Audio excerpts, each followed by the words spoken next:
حضرت سیدنا عبداللہ بن عباس رضی اللہ تعالی عنہما سے روایت نقل فرمائی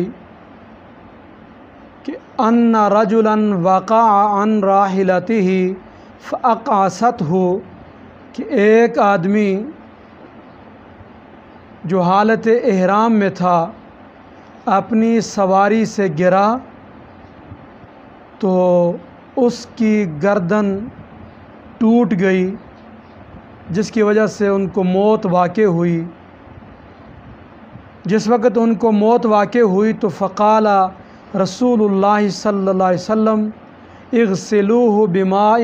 و سدر۔ غسل کا جب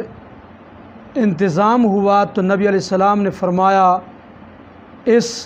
محرم کو غسل دو پانی اور بیری کے پتوں کے ساتھ، وَيُكَفَّنُ فِي ثَوْبَيْن، اور دو کپڑوں میں اس کو کفن دو، وَيُكَفَّنُ، اور کفن دیا جائے اس کو دو کپڑوں میں، خارجاً